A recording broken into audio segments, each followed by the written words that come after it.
Thank you, everyone, for joining us for a use of force review and findings that resulted from January 8th of 2020 at the location of 1460 West, North Temple, Salt Lake City, Utah, involving a Salt Lake City police officer, Officer Jordan Weniger's use of deadly force.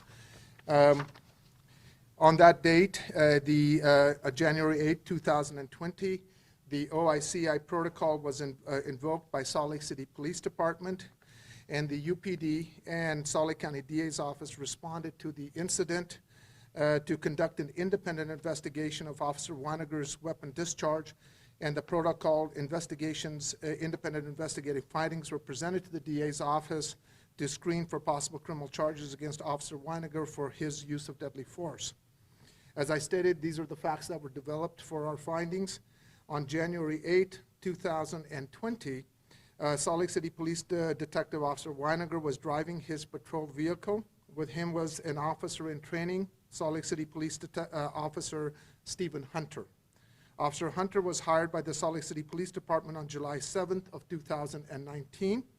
Officer Weniger and Officer Hunter were on patrol when they heard a police radio dispatcher broadcast a report of a car theft that had just occurred just a few minutes before. The dispatcher relayed that a red Ford Mustang had just been stolen not far from where Officer Weniger and Officer Hunter were patrolling. A few minutes after the radio broadcast, Officer Weniger and Officer Hunter saw a red Ford Mustang matching the stolen car's description in the area of 1500 West, North Temple in Salt Lake City, Utah. The officers believed that they had located the stolen car and decided to investigate. Officer Weniger drove his patrol vehicle towards the Mustang, headed towards them, and turned on his overhead emergency lights as a signal to the Mustang to stop. The patrol car and the Mustang were nose to nose, and after I'm presenting this, I will show you three videos. One will be Officer Hunter's video, one will be Officer Weniger's video, and then there will be a slowed down version of Officer Weniger's video that captures this. The patrol car and the Mustang were nose to nose. Instead of stopping, the driver of the stolen car, later identified as Tyler Webster, put the Mustang in reverse gear and backed away from the police car. Officer Weniger drove his patrol vehicle towards the Mustang. As he backed up, Mr. Webster went over a curb and onto grass that was adjacent to the road that he was backing up to. The Mustang stopped moving, but the engine was still on. Officer Weniger drove his patrol vehicle toward the Mustang and again ended nose to nose with the stolen car at the front end. Both Officer Weniger and Officer Hunter then got out of the patrol vehicle and approached the Mustang. Mr. Webster, who was still sitting in the driver's seat, the officers ordered Mr. Webster to stop. Mr. Weniger positioned himself at the passenger door, and Officer Hunter went to the driver's side. Both the drivers and the passengers' windows were down. The officers could hear Mr. Webster revving the allegedly stolen car engine as though he was trying to flee. Officer Weniger opened the passenger door and at this point deployed his taser and fired it at Mr. Webster. But the taser appeared to have no effect. From what we could gather, there was a taser that hit him in the neck. The other one hit his jacket and at the time while he was in the car. With the Mustang in reverse gear, Mr. Webster pressed on the accelerator and revved up the engine. The car quickly moved backwards towards Officer Weniger and the open passenger door, and the process hit Officer Weniger in his right hip and his right arm. And as the car reversed, the open door pushed Officer Weniger back towards the steel guardrail. The car had come and rested up on a park strip, and between the car and there was a steel guardrail, which will be apparent once we show you the video. In a subsequent interview with protocol investigators, Officer Weniger said he knew that he had only one chance and a short time to stop the driver before he was run over by the car or be crushed against the guardrail. Officer Weniger said that he tried to move out of the way of the car, but was unable to move away from the door as the force of the car dragged him along with the door. Officer Weiniger said that the driver's actions put him at risk, but also posed a threat to Officer Hunter and the public. At this time, Officer Weiniger drew his handgun and fired it at Mr. Webster. He also indicated that the force of the car actually hit, and he ended up dropping his taser.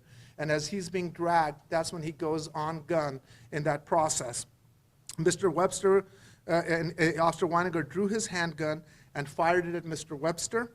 Mr. Webster, hit with 2 bullets, stopped pressing on the accelerator and yelled, quote, "You shot me," end quote.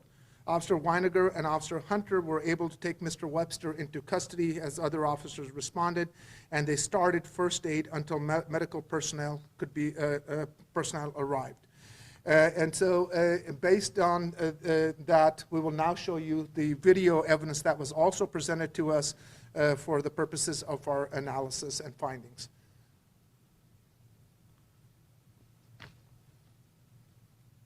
So this is the initial stop.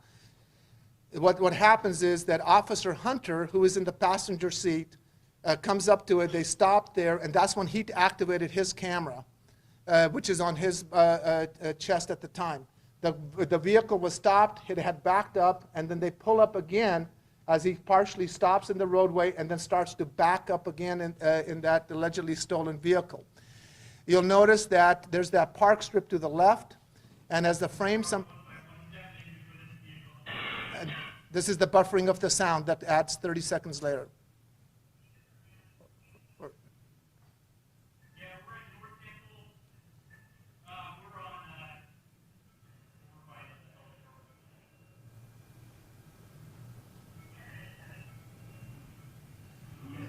You can hear the engine revving. There are traffic still going on, and he backs up and goes. This is from Officer Hunter's perspective. He positions himself to the right. Get out of the car. Get out of the car. Get out of the car. Get out of the car. Stop. Stop. Stop. Listen to the engine revving.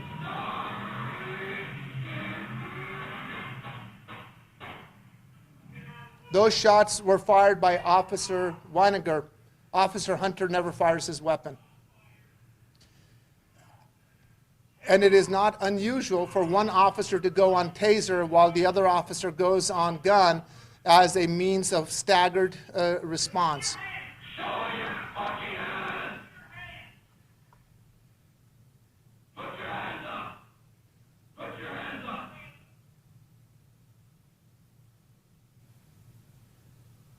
And at this point, there are other officers who are responding. Now, as I said, what is important to note is that as they started, Ben, can you just freeze the frame on the opening on that, please, on when this video started? Right there. Right there, what is important to note, as we said, the officers actually had come up nose to nose, and Officer Weiniger had, and they had come out, and that is when he puts it into reverse and starts that process towards down there. And actually, you can see it briefly. He actually tries to sort of drive away, but they come and start blocking him again, and that's when he puts it back into reverse and starts going backwards. Okay, so let's go to the Officer Weiniger's. Now, the one thing to keep in mind here, when the stop occurred, Officer Hunter activated his, but as Officer Weiniger was driving, he does not activate his video till he actually has approached the vehicle. Then he realizes, he turns it on, and what you will see here is the capturing is that the door has been open, he has been giving him commands, and he is going less lethal at this point, and he has the taser out. And once it gets to play out, you'll see the lines of the taser going forward as well. Go ahead, Ben, play that.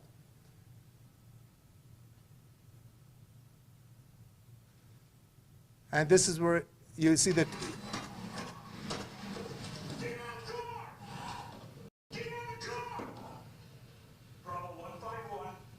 And you can see the Mr. Webster trying to turn on the car, and he's still trying to make it work. after the shot's been fired. You can see him right there. And he finally stops. But he kept trying to drive away all the way through that process.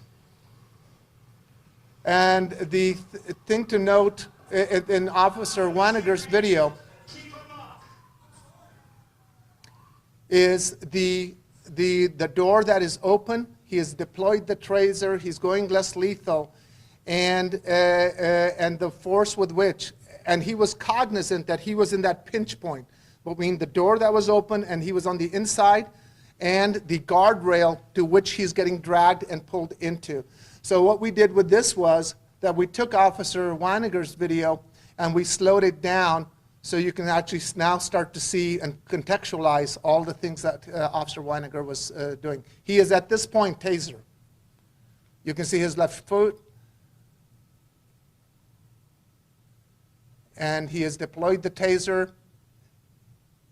And the car goes back and the door starts to sweep. And you can see the pinch point is very close to this guardrail. Luckily, so what he said to us in his interview was that it actually hits the hand and the taser goes down, and that's when he goes gun on him at that point, realizing that he's getting dragged as his hip and his right arm are hit by the vehicle. Okay, so based on the findings that we had, based on the materials that were presented, we outlined as we did here during our presentation to us. Our conclusion was that Officer Weiniger's use of deadly force was justified under Utah state law and affords him a legal defense to a potential criminal charge for his use of deadly force. We believe that Officer Weiniger would be able to claim successfully at trial that he reasonably believed that the use of deadly force was necessary to prevent death or serious bodily injury to the officer or another person. And consequently, because of his use of force was justified, Officer Weiniger is entitled to the affirmative legal defense of justification under Utah state law, and therefore we decline to file criminal charges against Officer Weiniger for his use of deadly force in this matter. And with that, those are the findings that we have. And at this point, I'm happy to answer any questions that you may have. Yes, sir. The fact that the door was open, I mean, at first, from the first officer's side, it looks like he said, well, maybe he's not that close to the guardrail. But the fact that the door was open, does that kind of change everything? It does, because from Officer Hunter's perspective, he also tells us in his interview that as he sort of gets there, he is trying to make sure, because the car is revving, but he is trying to give support to Officer Weiniger, and so he's moving. He's on the front. He's trying to distract him and also not get in the crossfire for Officer Weiniger, who's going on taser. And so he didn't want to. If he found himself having to use deadly force, he wanted to make sure that there was there. Now, once the door is open, the car is sitting like this with the guardrail. Once the door is open, Weiniger is right between the open door and the guardrail that's potentially there. And when it starts to pull him and drag him back into that is when it hits his hand. The taser goes out. He goes hands on his gun, and he realizes, I'm going to get caught up in this, swept up underneath this, because I'm going to get pulled right into the guardrail. And that's when he decides at that moment to use deadly force. He fires 5 shots, 2 hit the suspect, 1, I believe, in the leg and 1 in the arm area. And subsequently, medical personnel responded, and Mr. Webster was given medical aid and subsequently survived his injuries.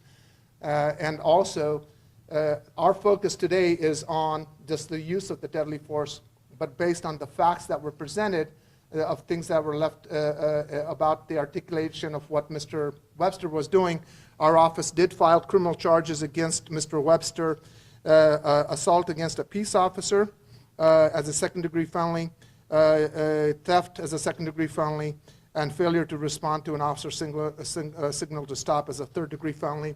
And these are allegations, Mr. Webster enjoys the privilege of presumption of innocence, and so those are allegations only at this stage. What's the status of Webster's case? It is pending. We're under the COVID sort of a process, so it's following through its way through the court system as we speak. For my clarification, were the shots fired when the passenger door was open or closed? They were fired when the passenger door was open. And then later in the video, we saw the passenger door was closed. Yeah. So what happens is he opens the door and he actually deploys the taser. And the two prongs that go, one catch him on the neck, the other one in his jacket area there, and it has no effect on him. And you can see the engine just revving. That's why we wanted to play Officer Hunter's, because that really captures the revving of the engine at just as it finally, it's high-centered, but it catches the grass and he starts to move there. Because the door was open, and he was with taser, at that point the door sweeps and hits Officer Weiniger, and he says his taser goes down, but now he realizes he's getting swept into it, and that's when he goes on gun and fires with the door open at that point, fires 5 times, and he is lucky enough just before the pinch point occurs, he peels outside of the door, and then the door ends up being shut. No, I think it was with the momentum of the vehicle, or because he goes back and hits, and eventually we know that he's yelling commands to him. He's on gun again at that point, but the door is shut at that point. Yes? Was the driver of the Mustang armed? No, not that we know of that he was armed at that time. But as we, in the other charging documents that we filed, the allegations against Mr. Webster in that were that he had shown up with to do a transaction on a car sale, and once he sort of got in there, he had the hood engine up and he was checking it out, and then he just takes off with the vehicle, leaving the owner behind there, and that's when the 911 call goes out for a stolen vehicle. And it just happens to be that Webster and Hunter are in the area, so they go, hey, that's pretty close. They respond to it, and they all of a sudden see the vehicle that's coming on dispatch, go nose to nose, and then you saw what happens and transpires from there. So going off Paul's question, we've seen lots of incidents in the past where an officer fires a vehicle that's moving or trying to get away, and it's not determined to be justified. Yes. Is the open door the one Yes. critical difference here? That's a great observation, Pat. Generally, I have taken a fairly dim view of shooting at moving vehicles, and especially if an officer has put themselves in the harm's way when they couldn't have. And so we look at each case individually. What is unique about this is that in this scenario, the open door and the hit that it takes on Officer Weiniger and the pinch point that he's in, that vehicle at this point, or the conduct of the driver at this point, is sweeping him. So he goes less lethal, and at that point goes to a weapon. So we absolutely can articulate a risk to himself and a safety concern to himself under our state statute for the use of deadly force in that scenario. The idea of just shooting at moving cars without more. So I've always said that it requires very specific articulation of that danger. And our team agreed that in this case, with the door being open with the pinch point, it meets that standard. Any other questions? If not, thank you very much. Have a wonderful day. Be safe.